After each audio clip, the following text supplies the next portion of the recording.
कांग्रेस के वरिष्ठ नेता जयराम रमेश ने पार्टी के पुराने साथी रहे ज्योतिरादित्य सिंधिया और गुलाम नबी आजाद पर वार किया था, जिसमें जयराम रमेश ने कहा था कि गुलाम नबी आजाद और ज्योतिरादित्य सिंधिया दोनों ही कांग्रेस सिस्टम नेतृत्व के बड़े लाभ भोगी रहे हैं, लेकिन अब हर गुजरते दिन के साथ वे प्रमाण देते हैं कि इस उदारता के वे योग्य नहीं थे।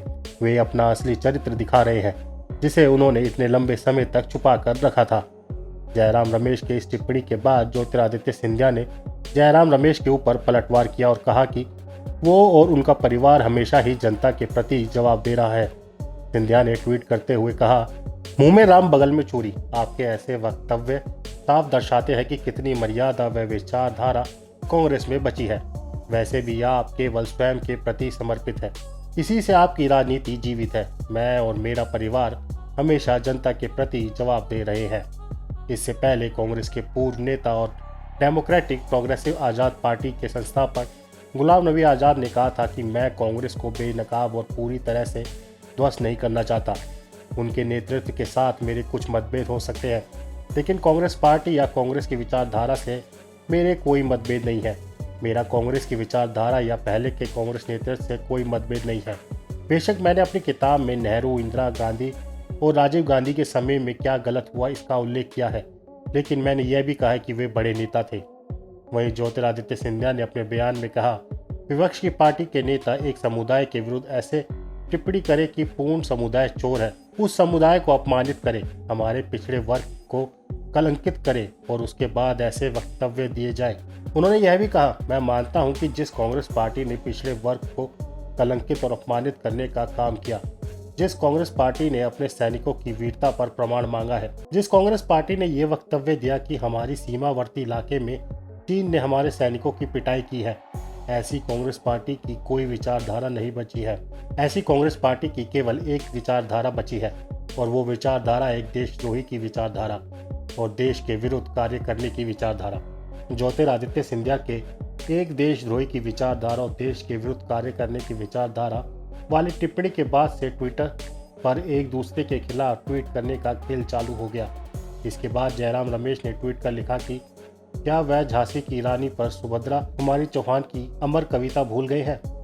अंग्रेजों की मित्र सिंधिया ने छोड़ी राजधानी थी, बुंदेली हर बोले के मुंह ने सुनी थी कहानी, खूब लड़ी मर्दानी थी वो झांसी वाली रानी थी।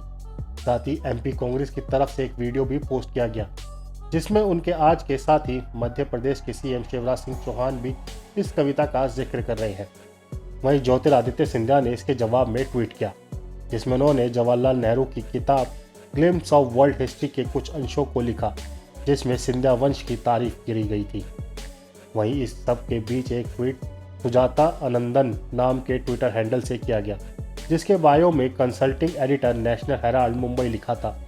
सुजाता आनंदन ने अपने ट्वीट में लिखा कि जब मैंने कपूर आयोग की रिपोर्ट के आधार पर तुषार गांधी की किताब लेट्स किल गांधी पर लिखा, तो उन्होंने सिंधिया के महाराजा को आरएसएस के साथ मिलकर महात्मा गांधी की हत्या की साजिश रचने का नाम दिया।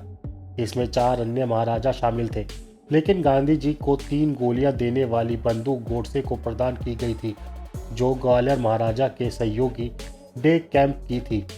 वह इंटरव्यू शायद ही आगे बढ़ा, क्योंकि नेहरू गांधी परिवार ने महसूस किया कि माधवराव सिंधिया के पिता की जो भी भागीदारी थी वह एक सच्चे कांग्रेसी नेता थे और हमें अब उनके परिवार को इसलिए शर्मिंदा नहीं करना चाहिए क्योंकि उनके बेटे ने अब पार्टी छोड़ दी और बीजेपी से हाथ मिला लिया है।